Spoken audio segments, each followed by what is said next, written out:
Hello student, YouTube के हमारे इस चैनल में आप सभी लोगों का स्वागत है। और आज के इस वीडियो लेक्चर में हम लोग पढ़ने वाले हैं बीमी विश्लेषण का उपयोग। यानी कि हम लोग बीमी विश्लेषण का क्रम वाइज क्या क्या महत्व है, क्या उपयोग है, उसके बारे में चर्चा करेंगे। तो आज हम उसका एक उपयोग पढ़ेंगे कि किसी भौतिक राशि को एक मात्रक पद्धति से दूसरे मात्रक पद्धति में बदलना। किसी भौतिक राशि को एक मात्रक पद्धति से दूसरे मात्रक पद्धति में बदलना, जैसे जूल को अर्ग में बदलना, उसी तरह से न्यूटन को डाइन में बदलना। ठीक है ना। तो हम इस बीमी विधि से जो है हम आसानी से उसके एक मात्रक से दूसरे मात्रक में उसके आंकिक मान को चेंज कर सकते हैं। ठीक है ना। जैसे कि जूल अर्ग, यानी कि जूल उसका एमके सिस्टम में मात्रक है और अर्ग जो है वो कार्य का जो है सीजीएस पद्धति में मात्रक है। तो जूल को हम जब अर्ग में चेंज करेंगे तो उसका आंकिक मान कितना आएगा, हम उसके बारे में आज चर्चा करेंगे। जैसे कि बीमी विश्लेषण के उपयोग में पहला है कि किसी भौतिक राशि के परिमाण को एक पद्धति के मात्रक से दूसरे पद्धति के मात्रक में बदल देना। ठीक है ना।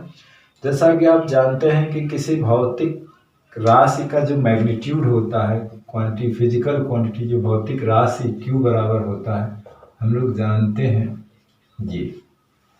ठीक है ना। ये हमको पता है कि हम कोई भौतिक राशि, ये क्या बताता है, ये आंकिक मान होता है और ये क्या बताता है, मात्रक बताता है।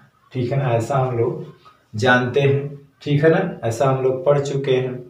तो कोई भौतिक राशि है, उसके मान ले दो अलग अलग मात्रक होते हैं। ठीक है ना। क्योंकि आंकिक मान और मात्रक का गुणनफल उस भौतिक राशि के परिमाण के बराबर होता है, ऐसा हम लोगों ने पढ़ा है। तब मान लेते हैं कि उस भौतिक राशि का अलग अलग मात्रक जो है, एक मात्रक पद्धति एक पद्धति में मात्रक U1 मान लेते हैं, आंकिक मान N1। तो कोई भौतिक राशि है, उसका एक पद्धति में मात्रक U1 हो गया, आंकिक मान N1 हो गया। दूसरे पद्धति में मात्रक U2 हो गया और आंकिक मान N2 हो गया। तो हम लोग जानते क्या है, Q बराबर N1 U1 N2 U2, ऐसा हमको पता है।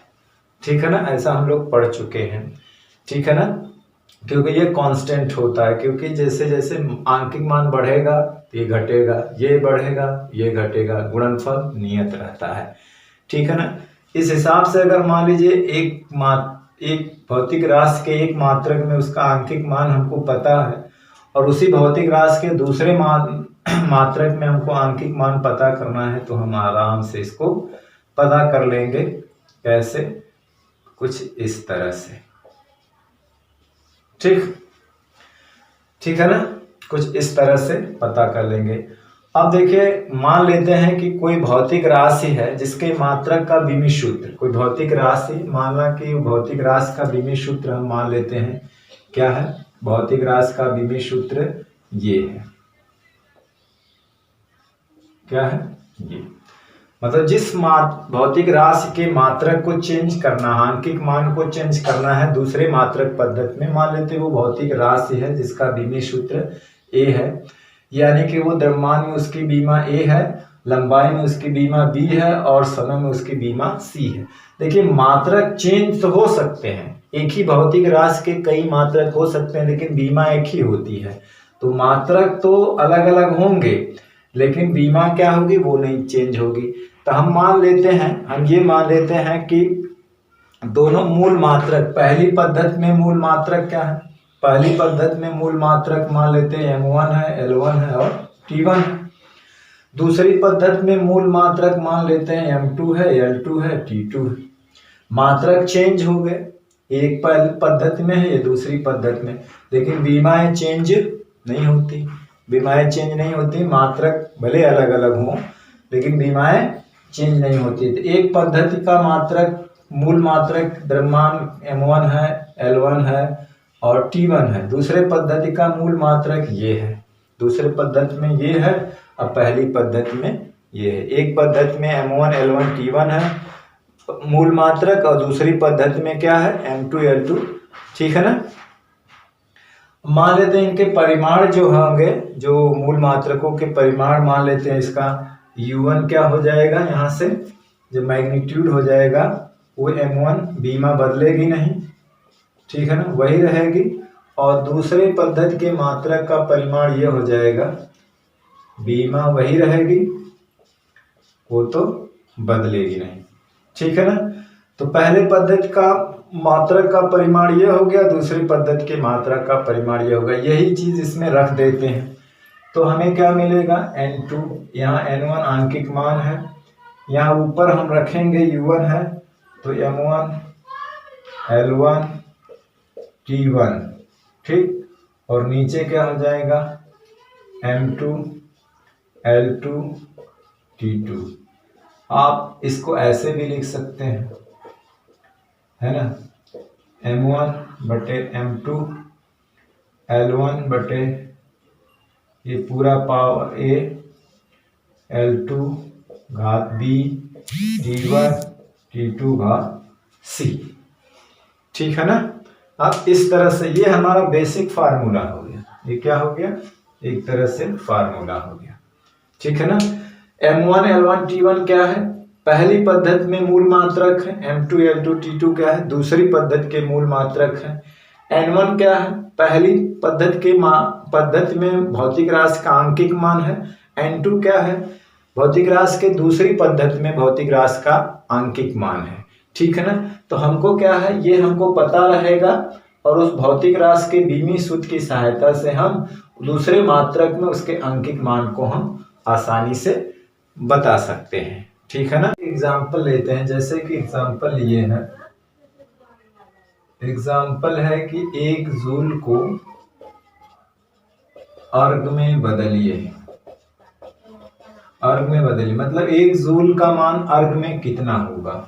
अब जानते हैं कि जूल जो है, अर्ग है, ये कार्य या ऊर्जा का क्या होता है, मात्रक होता है।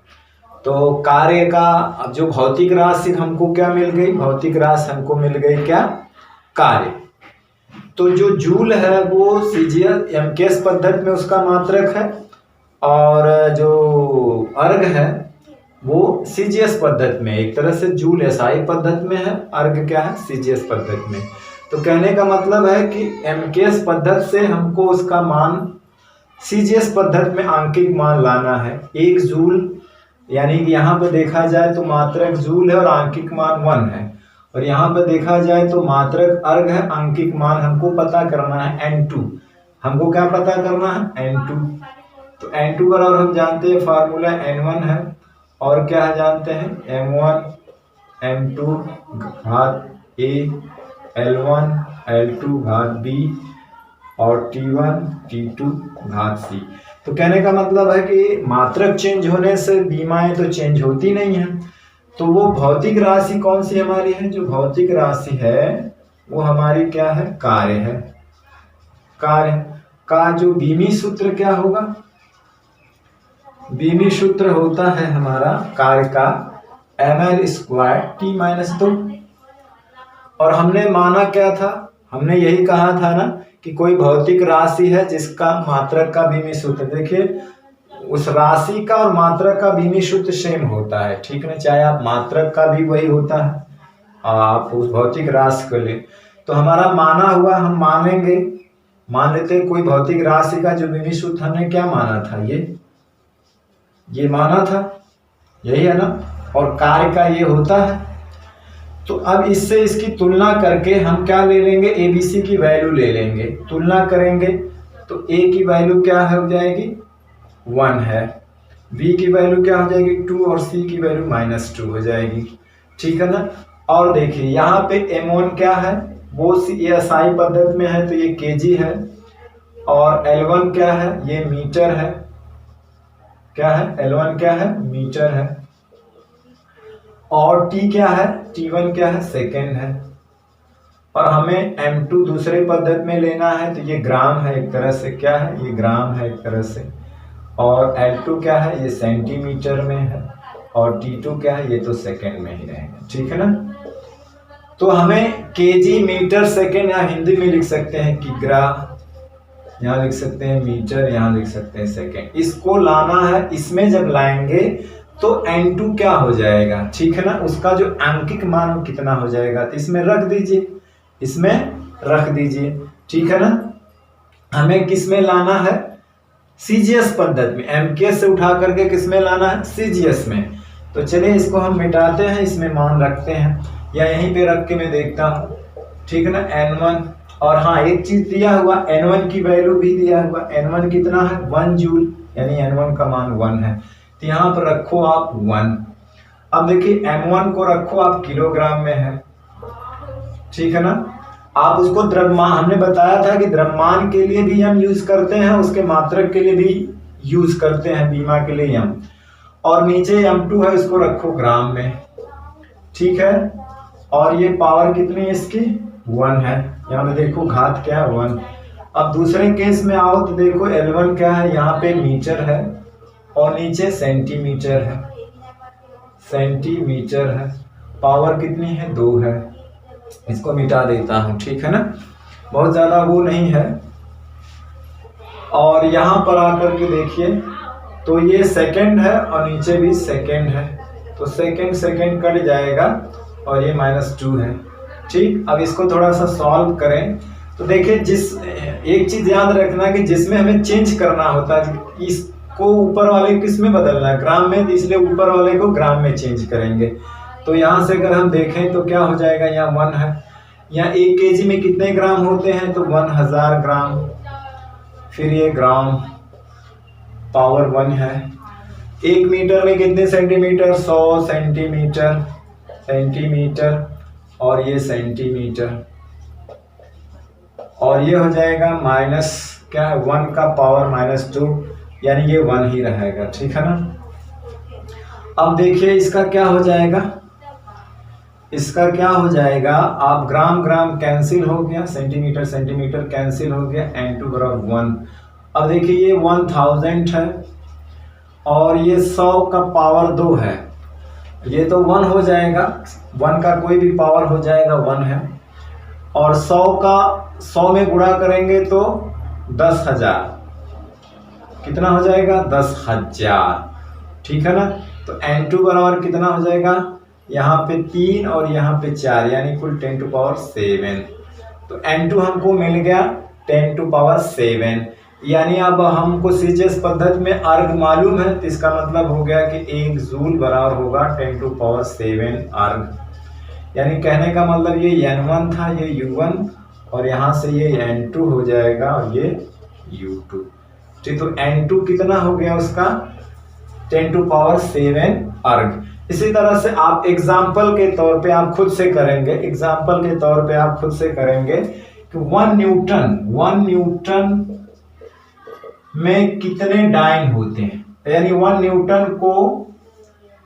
न्यूटन को डाइन में बदलिए, डाइन में बदलिए, तो खुद बदलेंगे तो खुद ही पता चल जाएगा, जबकि आपका आंसर आना चाहिए 10⁵ डाइन, ठीक है ना। तो आप जो भौतिक राशि यहाँ पे कार्य थी, वहां पे न्यूटन एसआई पद्धति में बल का मात्रक है, डाइन सीजीएस पद्धति में है, तो वो भौतिक राशि कौन सी आ जाएगी, बल आ जाएगी। तो बल का जो बीमी सूत्र होता है, बल का, या कह ले जो न्यूटन का जो बीमी सूत्र होता है, वो क्या होता है mL/2।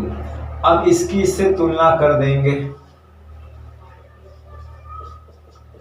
इससे, क्योंकि मात्रक चेंज हो सकते हैं लेकिन बीमा चेंज नहीं हो सकती, इससे तुलना, क्योंकि ये मानी हुई भौतिक राशि है और हमने मान करके ही तो निकाला था वो फार्मूला।